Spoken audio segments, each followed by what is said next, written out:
Hello, everyone, and welcome to another episode of The Chase with Jace. That's right, I'm your host, Jace Lejeune, and we're here with another Gridiron Football show. We got a lot of content, and it's always great to have Big Fav, Marlon Favorite, former LSU national champion, defensive lineman for the LSU Fighting Tigers. Big Fav, what's going on? Man, all is well. Y'all excuse me for being outside. We're just doing some prep for the storm and getting ready for hopefully not too much of a big time hurricane down here, but that's what I'm just doing this evening.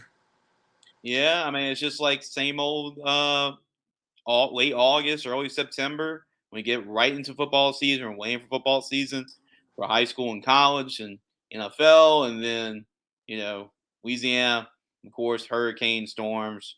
We've been prepared for it, so I know we're going to get through it. Hope everybody is safe out there because by the time I know we record this before the storm, so hopefully everybody's safe out there and bundling down. And yeah, prayers go out to everybody as we get through this together.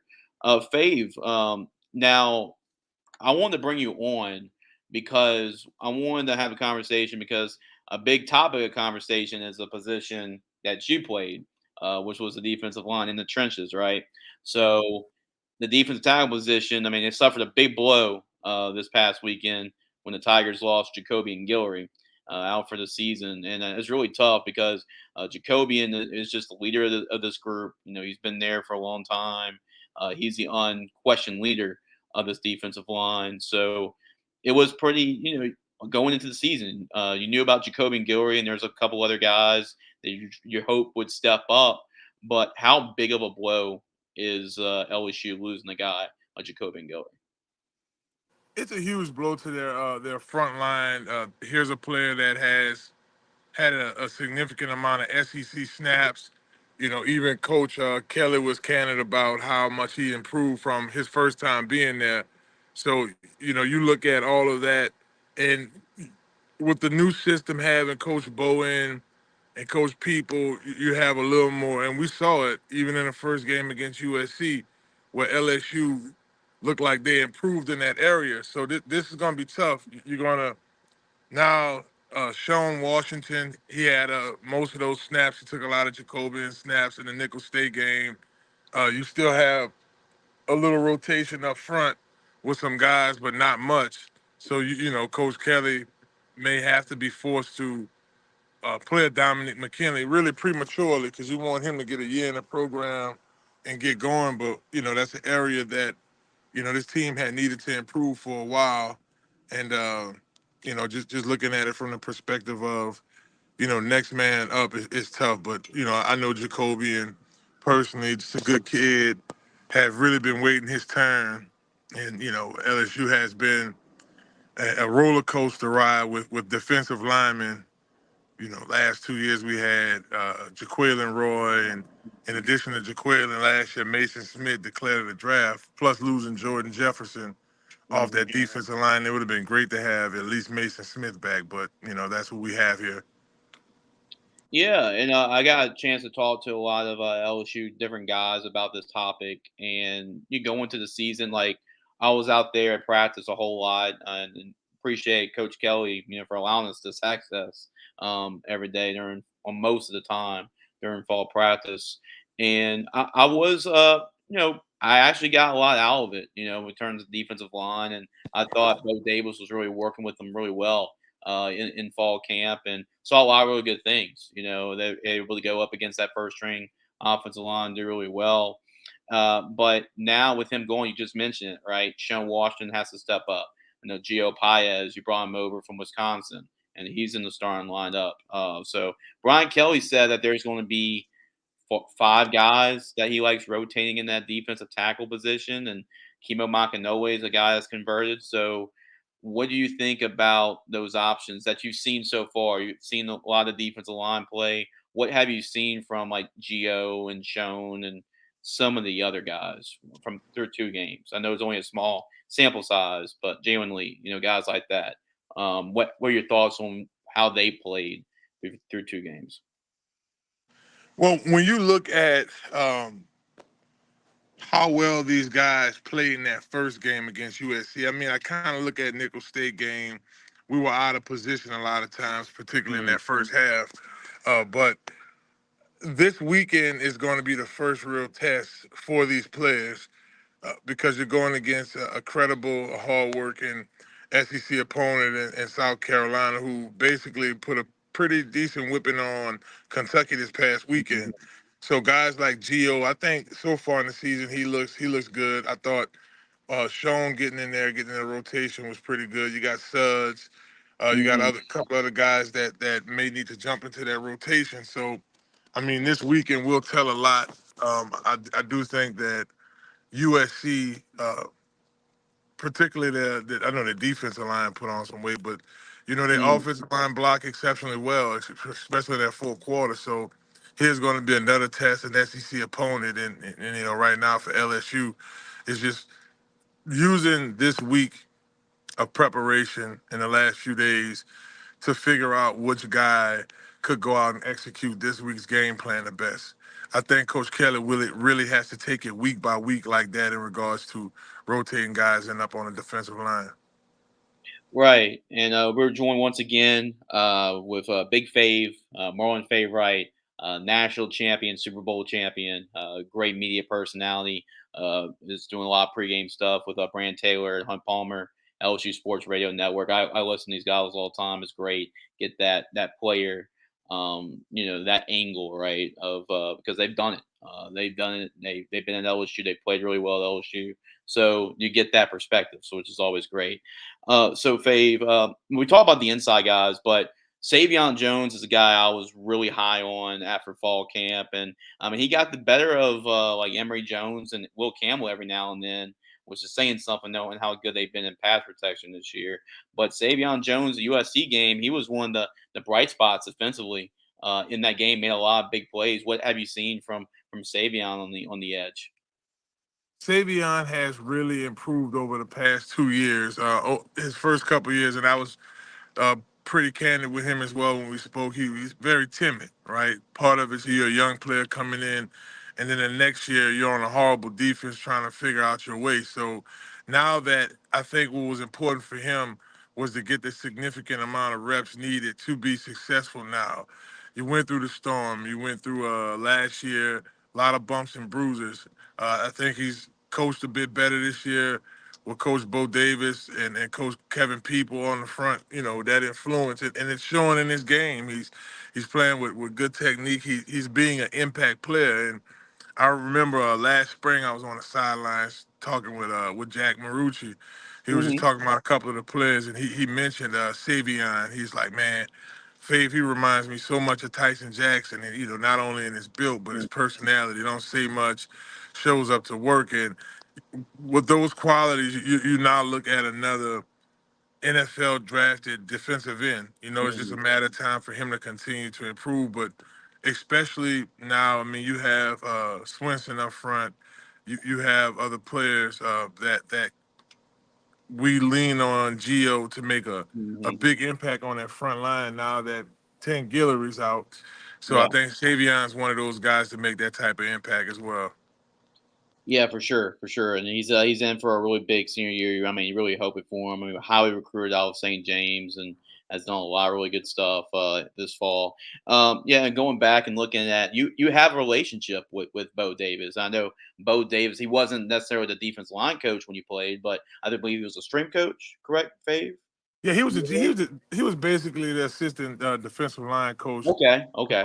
On paper, you're a grad assistant, but you know, a lot of those summers, Bo played a real huge role, a significant role in our development because of course, Coach Carl Dunbar would Hmm.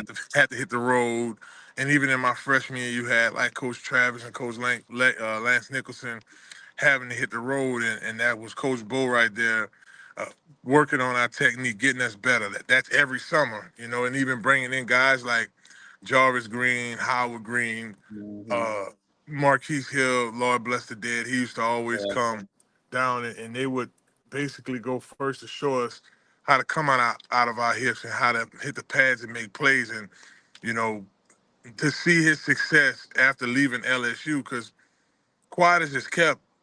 He interviewed for that job when Coach Dunbar took the job to go to the NFL. A lot of Mhm. people don't know that he definitely interviewed for that job, and Coach Miles didn't hire him. It really broke his heart in that moment. So full circle to be back in LSU and back being able to make plays, not only says a lot about his passion for his school, but now you come back uh, with guys like, I don't know if you saw him this weekend, Mhm. Trevante Sweat from from Yeah. from man, he was a dog this past weekend. You Mhm. got players like him and Byron Murphy and Oh yeah. Terrence Cody, from under his tutelage. He now Coach Bo has a reputation of developing NFL defensive tackles. So, he's a huge treat for those players there now. Yeah, he's a very interesting soundbite. You know, we had Yeah. they had a family day fave, and like all the kids were there, all the family members are there. Didn't matter to Bo Davis because he likes a certain four-letter word. I'm not going to say it on there, but it shows you what kind of coach he is and getting the most out of these guys. He really does, and he's one of the top defensive line coaches in the country, and that was a huge get for LSU and was able to develop when you were there. I mean, y'all had some dudes on that defensive line when you were there. So y'all had some dogs, that's for sure. Yeah, now, Fave, talking about defensively, right? You go in that USC game, you give up 27 points, which was really, if you think about it, really 20 because they gave up the touchdown really late after kicking the time field goal. But you go into that game and your defense says you're giving up only about 20 points to that USC offense. Usually, I mean that's going to result in a win. Unfortunately, didn't happen for LSU, but through two games, you've seen some bright spots for the defense through two games. What have you liked about Blake Baker's defense? I know it's only been a small sample size, like I said, but what are some things that you're really positive about, and like as far as like the rest of the season, because the defense can only get better. I think the one thing that I was looking for, and I know a lot of fans and journalists such as ourselves were looking for this year, was how we were going to use Harold Perkins. And I thought, Yeah.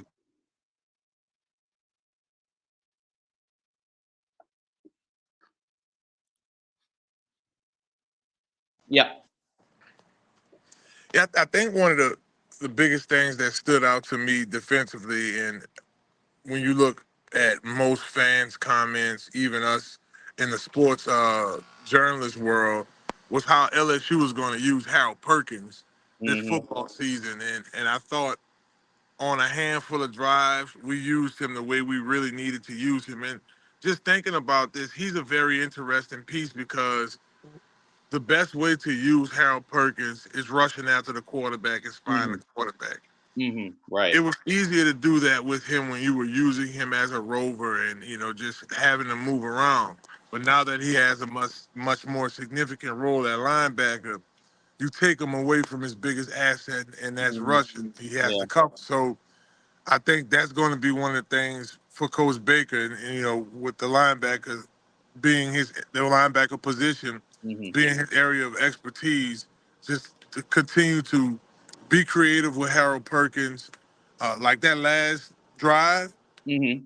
when they drove down, and I mean we had the big penalty with the hit and all that, but none of that happens if Harold Perkins is rushing the quarterback every play.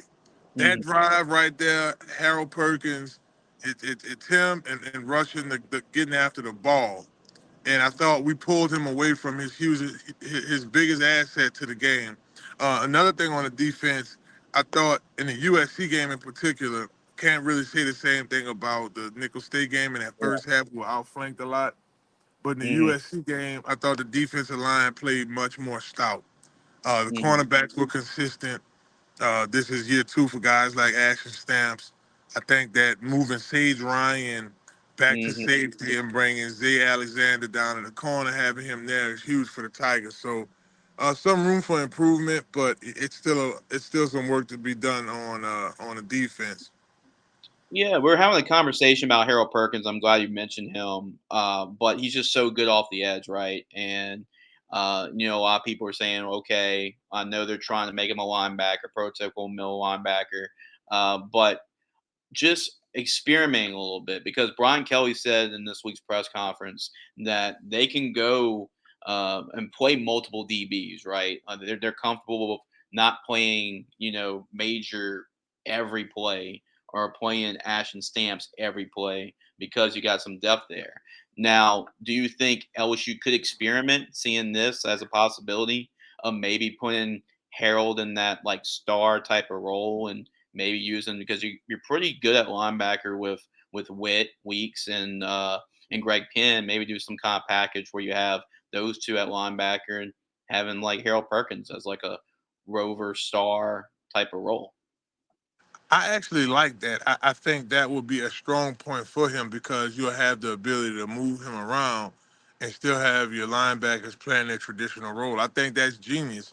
Mm, And hopefully we see more of that as we get into SEC play because you want to have Harold Perkins in the vicinity of the ball, period. And when mm, you have a responsibility like for at the linebacker position, you may have to have uh, curl or flats or hook to curl or the low hold, or you may have to bump out and cover a tight end or a slot receiver. That takes you away from hunting the ball. Whereas if you play the star or like that, like I would use Harold Perkins the way the Pittsburgh Steelers used Troy Polamalu back in the right, day. right. Hmm. I could say that way he played the adjuster and handled his business. Yeah, that's a good comparison. That's pretty much what we're talking about.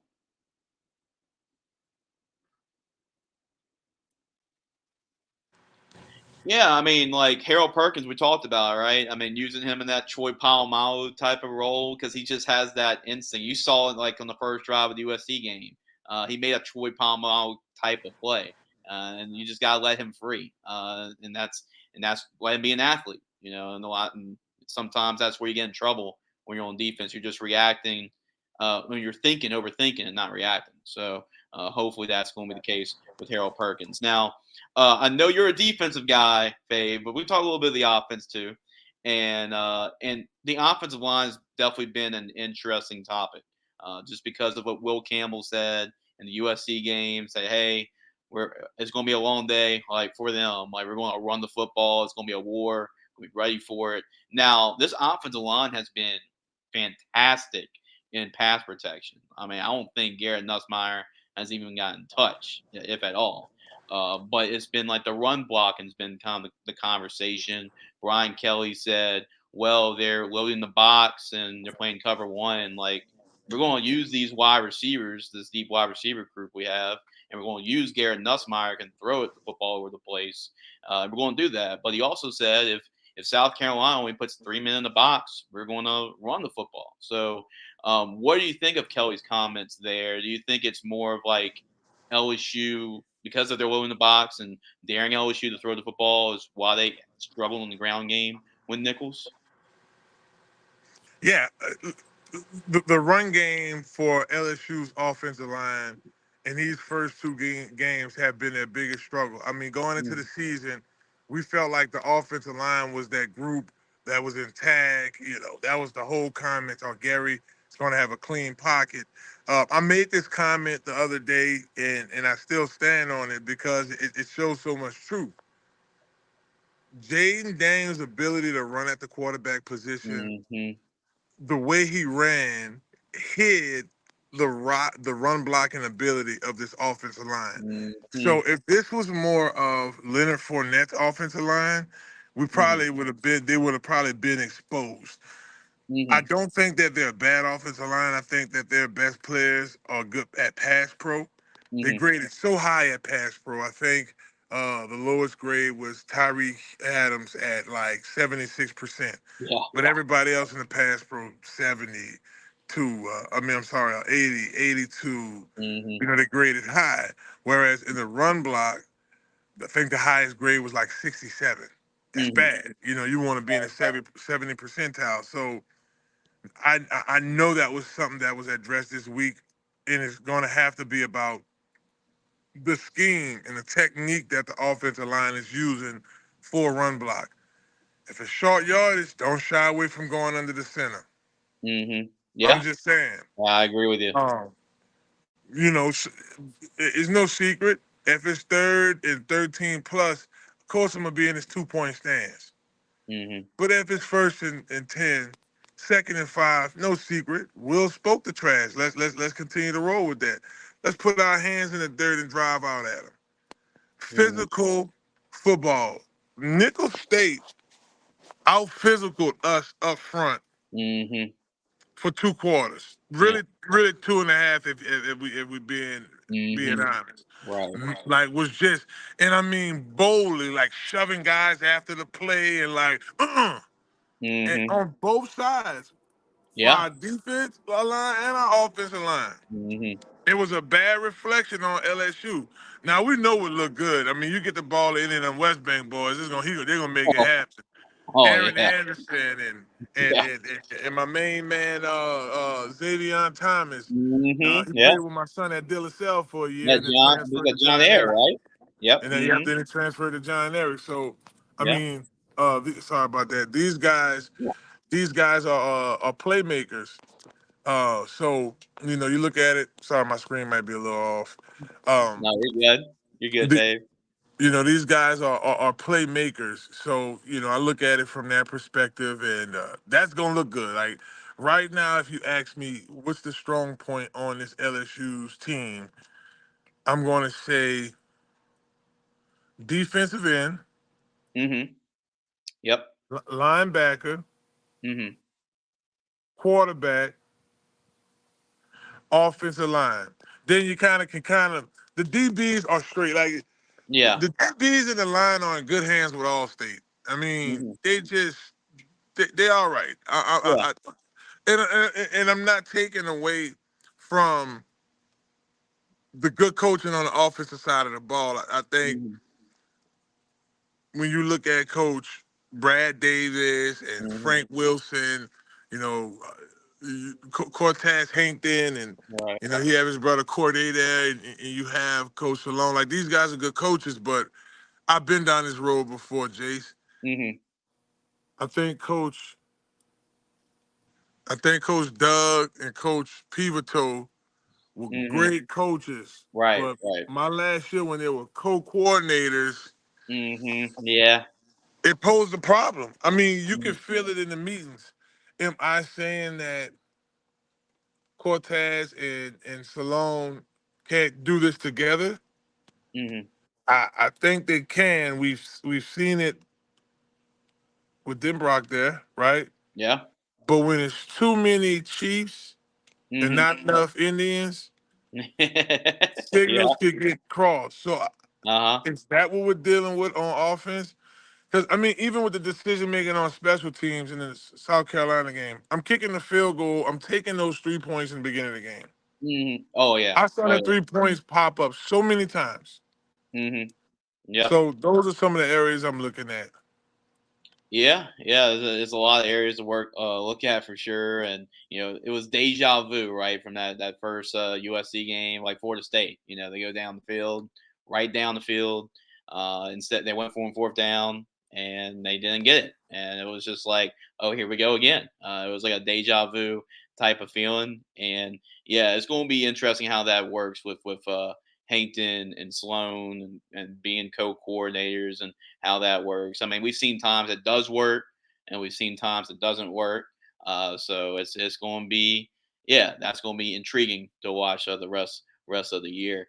Special team, you talk about special teams, and that definitely been a struggle for LSU the last couple of years, especially in the return game. But you mentioned Xavier Thomas, and that's definitely been one of the bright spots in the return game through 2 weeks.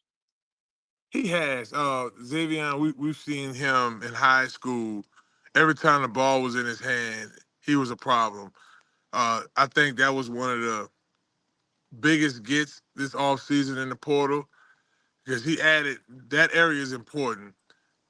It'll be times where we're some good field position away from having a nice offensive drive, or a really nice return to help seal the game, or go ahead and house that thing because that's what he's Mhm, itching to do. And now mhm, we may have some necessary points needed. You know, it was beautiful watching Skylar Green house those things on the mhm. sideline and Trendon Holiday go out to Arkansas with us and house it. So, I mean, it's always a good thing to have that momentum swing on special teams. So that's definitely an area of improvement for LSU. Yeah, you just never thought you'd see the day, right? Because every year, I mean, growing up and watching LSU always had that X factor, game changer, returning punts, and it was like a couple of years of just not having that guy, and it's great though. It's refreshing that you have a guy that can not only return it first of all, but catch the punt, but he can return it and house it in any given play. So that's been encouraging. And one more encouraging sight before we wrap up and talk a little bit South Carolina has been Garrett Nussmeyer. I mean, we talk about Jaden Daniels and replacing his shoes and Garrett Nussmeier has looked good. It's all about, but for him, he's always been the gunslinger. He takes risky throws. Can he dial that back and so forth? Through 2 games, he's looked really good, efficient. He spread the football to different receivers. He's only thrown one interception, but hey, I mean, it was towards the end of the game, and you have to push the ball downfield when he did it. But Garrett Nussmeier's looked really good, and through 2 games, and looks like he's on pace to have another productive season we've seen in the LSU passing game. Yeah, he's going to be consistent. He's someone that does a lot of constructive criticism. You can see it on the sidelines. He's going to beat himself first before the coach get to him because he knows. And I think once we establish a run game, which I'm gonna say this, Hmm. Juwan Johnson Oh yeah. needs to touch the ball Hmm. many times as possible. Hmm. Finding balance in a run. I've been on some teams that's had 4 running backs that touch the ball. We need to get back into that. I Hmm. enjoy Yeah. seeing Keelan Williams and Charles Scott and Jacob Hester. And Hmm. even when I first got there, Justin Vincent, Ali Broussard, Oh yeah. Tyrone Carey, Joseph Adai, everybody touched the ball. Let's get back to that. For some reason, Josh Williams is the starting running back. Hey, and go for it. Mhm. But being able to rotate Jackson in, and also getting Juwan Johnson. Listen, Oh yeah. Oh yeah. let's talk about this. And I know this is about Yeah. Gary, but this has a lot to do with Nussmeier. Oh yeah. Oh yeah. Juwan Johnson, Skylar Green, Trendon Hmm. Holiday. When you don't have a per se dominant running back, I mean, we didn't have to worry about this stuff with Darius Geis and Leonard Fournette.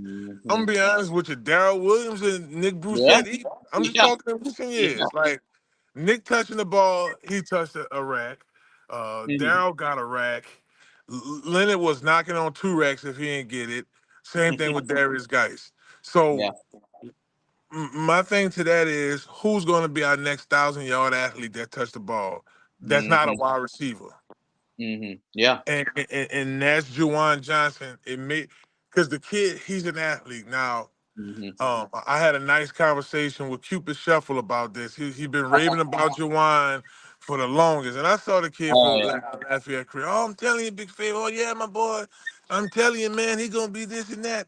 I talked to him before the game, and I said, "You see, they got him at running back." And I'm watch. I'm telling you, nothing to say. He did that nice spin. See, you need a Oh playmaker. yeah. Hmm. He needs to. I'm not saying Coach Kelly go ahead and start him. I know you got your seniors. You got your guys that Hmm. fly with you to senior day. I mean, SEC Hmm. day. Number 8 has to touch the ball a Yeah. lot for LSU on offense to help Nussmeier reach his milestones passing the ball. You got to create some type of run threat. Mhm. Yep, and he immediately. I mean, his first game, he played quarterback at. He's just an athlete, right? He was getting recruited to play on the defensive side of the football. I followed his whole prep career. I called one of his games against Newman, in with Arch Manning. Outplayed Arch Manning at quarterback. He was a great quarterback at LCA. And seeing what you just asked him to. I asked Brian Kelly the press conference, like, what were just the conversations? Why y'all decided to put him at running back? And it's like, hey, like we can put him on defense, put him on offense, and it's like, well, we need him. We need more running backs because of John Emery. So He's going to play running back, and you see, and you saw what a good move it was. And one more thing offensively before we talk about South Carolina too is I've noticed they go on under center a little bit more against Nicholls, and I do like that they did put Bo Bordelon as like that blocking tight Saw end. that. Saw Yeah, that. so I thought that was a really good move, just because you lose a guy in Matt Markway who was really like your blocking tight end, and you have all these great receiving tight ends. But I thought that was a great move offensively to put in that extra offensive lineman as that blocking tight end they needed. Oh yeah, man. And Bo put on so much weight. I trained him and his little brother Brent when they Hmm. were in high school at Edie White. During the pandemic, I worked with the Duke Academy, and when I saw him again his freshman year, I'm like, man, you put on 50 pounds muscle, huh? Smart move, good kid. His dad played at LSU, big timer, right? And then you look at um, how that complements um, Mason Taylor, Yeah. right? When needing to utilize him, and I like how he's playing too. So let's Hmm. have some serious talks. It's the effect. Hmm. I call it the Joe Burrow, Jaden Daniels effect. Those guys, Jamar Chase, Justin Jefferson, Malik Neighbors, Brian Thomas, Kyrie Lacey. Now it seems to be the emergence of that next guy, Hmm. and now we got guys like Aaron Anderson, who reminds me a lot of Skylar Green Yeah. in that offense. So I mean, man, they're doing it. I want to mention one more thing too. Yeah. Not to go back. I know we got to go South Carolina here in a second, but special Yeah. teams, Sure. recruiting, class of 25. Hmm. Tyron Francois, also known to Oh. the world as Manchild Edna Call. I Hmm. watched this kid take two to the house in 2 weeks and almost did three. Hmm. Yeah, they call him man child for a reason. They do. He is So good. I think with Xavier, and we had guys in the past like Odell Beckham and Tyron Matthew. I think Tyron Francois gonna fall right into that number of Mhm. big time wide receivers and specialists. Just wanted to add that in there. Yeah, and he's that fast and that big. Like they don't, I mean, they don't make him like that. Very rare. It's like build your own Madden player. He's, he's that guy. He's definitely that guy from Men in the Car. The rain finally stopped. I could take my hoodie off. I felt like I was doing a storm report. Hey, you may do one fave in a couple hours. I know that. Hello. Yep, right, right. So SEC opener, we got to talk about it for LSU on the road early against South Carolina, 11 o'clock kickoff. College game day is going to be there. Was a little surprised by that announcement that game day is going to be there. Felt better about this game before I saw South Carolina really put it on Kentucky, 31-6. I know y'all for the LSU Sports Network, y'all got a chance to look a little bit into that game. So, what are your early thoughts? I know this is only we're recording this on Tuesday afternoon, but what are your early thoughts about this matchup? Well, to your point, I didn't really get a chance to dive into South Carolina Yeah. heavy. After we did during our broadcast take a look at the game, and we saw one thing about this team: they got after Kentucky quick. Like, Hmm. so they're an early and often team. So for LSU, and we talking keys to victory, um, you know, it starts in the pregame for them today, tomorrow, the days to come, right? Just actually watching this past tape against Kentucky and see what Kentucky messed up at in their preparation in the first quarter, because you know how much of this is about momentum shifts. So I look at it from that perspective. LSU just being able defensively to get a control of the game, and you know South Carolina is going to be at home. College game day is going to be there. They fresh off a big time win. They're going to be motivated. It's early, right? So I think another key to victory for the players is, starting tomorrow, really start hydrating heavy, start Hmm. getting some rest, because pregame meal is going to be breakfast, 8 o'clock in the morning, probably 7:30. After you get that in there, it's one more watch of the film, and y'all getting on leaving the hotel, headed to the game. Mhm. And before you know it, it's 9:30, and you warming up. So y'all Mhm. are ones traveling, not them. So Mhm. I think it's important that these guys prepare early, get that rest 48 hours before the game.